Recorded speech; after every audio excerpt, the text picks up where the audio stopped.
Yo guys, as always, this is King here. Today we're going to be doing a tutorial. I think it's pretty simple, but it might be a little bit on the complex side. You should be able to keep up just fine though, so don't worry about it. Um, you can't tell just from this, obviously, but it's actually a flush to the ground block swapper. So if you can see right now, there is one diamond block right there. Once I press this pressure plate, there's now a crafting table. As you can see, it stayed flush to the ground the entire time, and it transitioned very smoothly. It takes very few resources to build this, so let me just show you exactly what it takes. If you're in survival, it's going to take 2 water buckets, but since I'm in creative, it's only going to take 1. It's going to take 2 cauldrons, 10 redstone dust, 3 redstone torches, 4 redstone repeaters, 2 redstone comparators, 2 regular pistons, 3 sticky pistons, and something to send out the redstone pulse with, like a pressure plate if you want to walk over it, or a button if you just want to press it. So, yeah. You're also going to need some blocks to build with, and a crafting table to swap out with. Alright. So let's just get these blocks on my hotbar. So you're going to start out with a 7x7 platform. So it's going to be 1, 2, 3, 4, 5, 6, 7. This block is going to be 1, 2, 3, 4, 5, 6, 7. Alright, so if you come to the center of this platform and then go 1 block from the front, you're going to go up 3 blocks and then just break the bottom 2. What you're going to do is place 1 redstone dust on top of that block, 1 redstone torch on the side of that block. Alright, so if you come beneath it, you're going to make kind of like an upside down T, just like that, and then remove the center. Okay, so what you're going to do is take 2 repeaters and face them outwards from this block. You're going to, just like that. Okay, now you need to make sure that they have 1 tick on them, so just right click it once, right click it once. There we go. Okay, so now that we have that done, you're going to have to be sure that you're pressing shift so you don't put any more ticks on these repeaters, and just place the blocks right there in front of the repeaters. Okay, that's great. So now right beneath these blocks, you're going to come with 2 sticky pistons and face them upwards, not like that. Up, nope, that's still wrong. Up, oh my gosh. Upwards into that block, just like that. Okay, so as you can probably tell, this build is symmetrical. So if you can just get 1 half done, then you can get the other half done very easily just by copying it over. Now the third and last sticky piston is going to go right in front of this redstone torch facing upwards, just like that.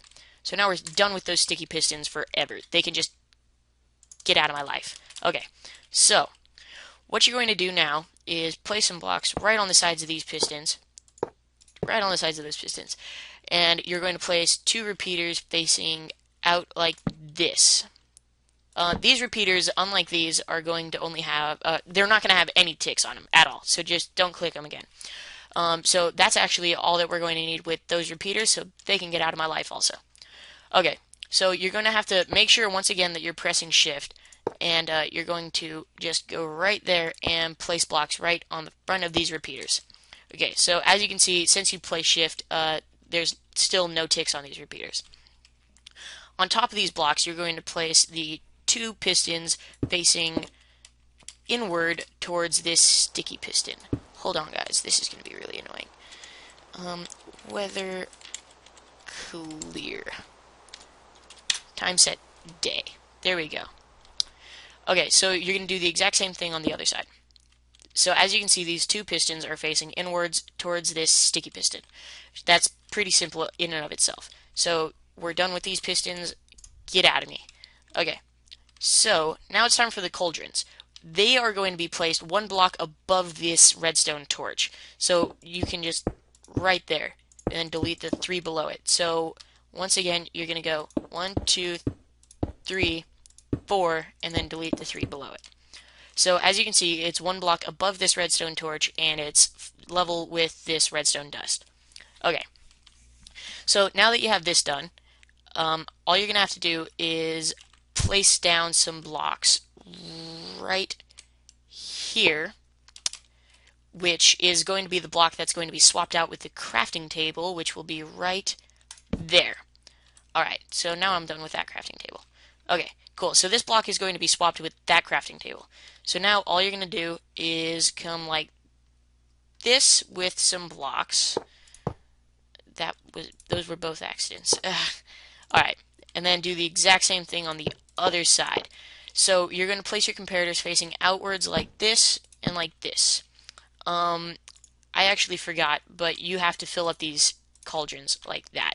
Okay, so as you can see, since this block is right here, this comparator can sense that this cauldron has water in it and it's being powered. But there's no block right here, so this comparator is not being powered. Alright, so now what you're going to do, once again, be sure that you're pressing shift so that it doesn't switch from plus to minus, and place blocks right on the front of these comparators. Then you come to the side of these blocks and place torches right there. So since this comparator is unpowered, this torch is powered. Since this comparator is powered, this torch is unpowered. Alright, so you're going to come right below this torch, build up 2 blocks, break the block below it, and then build 2 blocks out like that. Then you're going to come right here with redstone dust. So as you can see, this redstone dust is unpowered because that torch is unpowered. But when you come over here, this torch is powered since that comparator is unpowered. And when you do the exact same thing on this side, this redstone dust is going to be powered. So this piston popped right up because it's pointing right into the block right next to it. So this is the final result of the entire build. As you can see, that was pretty simple. When you come and place a button on it like this, you can see that the blocks get swapped just perfectly. Or you can do it like this and put a pressure plate on top, and you can walk right over it. As you can see, the diamond block got swapped for the crafting table, and it worked just fine. Alright, so I hope you guys enjoyed this tutorial, and if you have any suggestions, like if I was going too fast or if anything like that, be sure to leave them in the comment section below so that I can improve my next tutorials so that I go slower, or whatever improvements you guys have. Also, if there's a design that you can think that is more compact and easier, be sure to send me a video response or something like that so that I can see it, and I'll be sure to like your video so that everyone can see it also. I hope you guys have a great day.